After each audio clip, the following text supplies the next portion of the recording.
the fallback.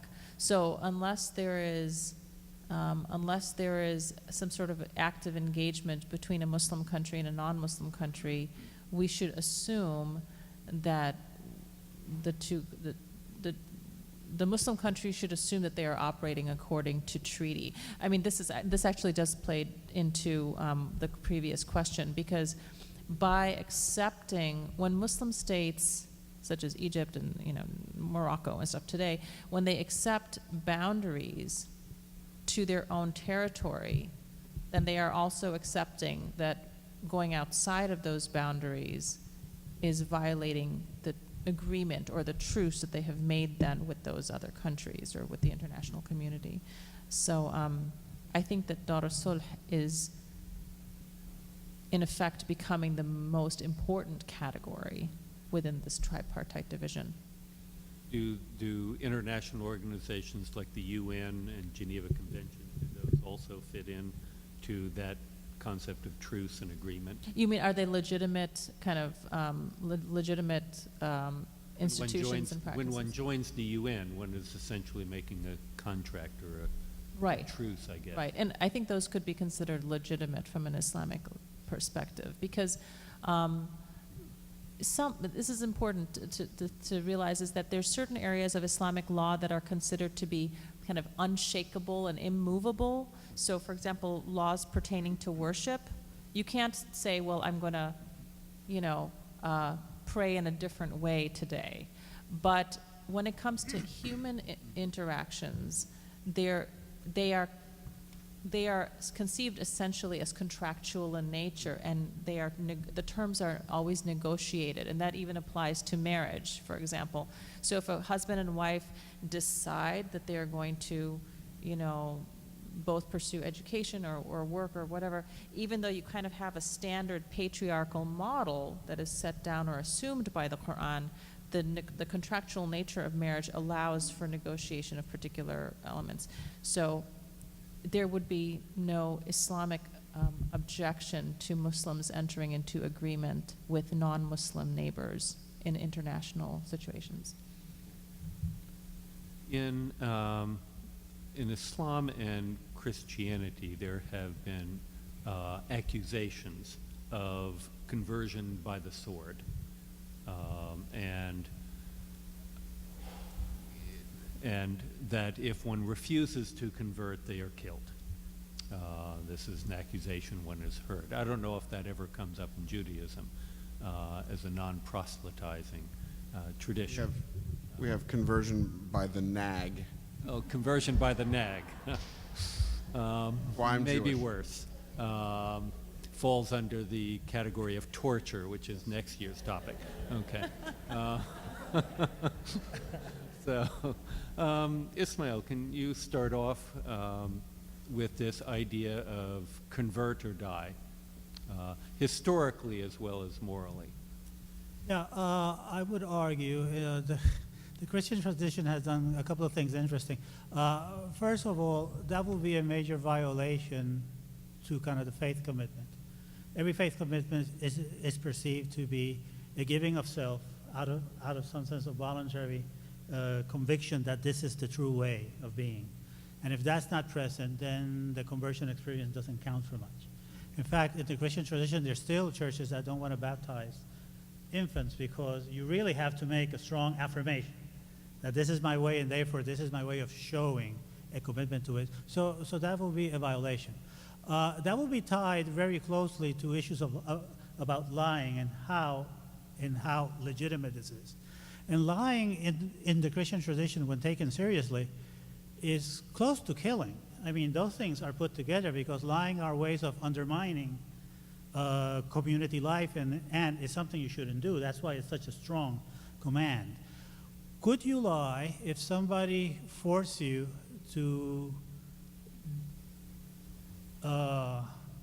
proclaim a religion you don't want to proclaim? The Christian tradition will say yes.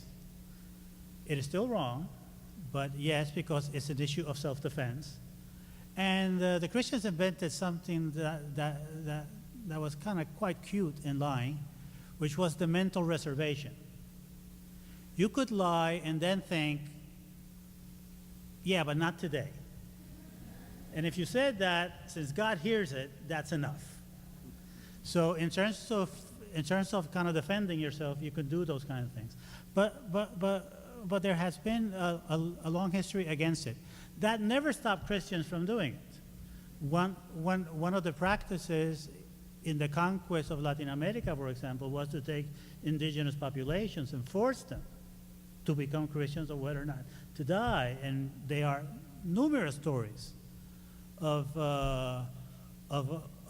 indigenous people saying, now, let me ask you, if I go to heaven, am I going to meet people like you? They say, well, of course. Well, then, okay, kill me. I'd rather not do that. So there has been that kind of intentionality. And I think that is a kind of violation of just war tradition, and it moves more toward a kind of crusade mentality, that I would only protect people that are like myself. And if you refuse to be like myself, then you're not really human, and your life is not worth protecting. I'm just thinking, but certainly, I mean, we know that, for example, in the Reconquista, I mean, Muslims and Jews, they did have to convert, right? So it wasn't only in Latin America. I mean, so there. Yeah. So in terms of Islam, there's a nuance here that we have to think about. One is that the way that warfare was carried out, according to the books, whether it was actually carried out this way, you know, who knows, was that a country was supposed to declare the Muslim nation that was planning on attacking a neighboring non-Muslim or even other Muslim of another denomination or just whatever country, state, would have to declare its intention and then give the other country a certain amount of time to submit to the authority of the initiating state or ruler. And the idea was either you submit to our authority or face battle with us. So it wasn't or die, because presumably if one state had that much power, then the neighboring territory would be part of it and wouldn't be an autonomous state. But that's how the declaration of war was carried out, and then the recipient of the declaration would have a certain amount of time to decide what it was going to do, and make its preparations for battle and so forth. And then once the battle was joined, well, then it's a toss-up who's going to win or who's going to lose, right? But in case the Muslim side wins, then the non-Muslim populations would be absorbed into the Muslim state under the status of dhimmi, which means protected person or protected community. And so there was no forced conversion, but rather the dhimmi communities were asked to pay a tax, and that tax on the books was not very high, but being that states always like to tax and get money from its subject populations, could get high. And so the early state, we know, actually did not want dhimmis to convert to Islam, because then their tax base would go down. So there was actually a desire to keep things separate. But if you were a dhimmi, you might feel that, I mean, you were a second-class citizen, or subject. Actually, no one was a citizen.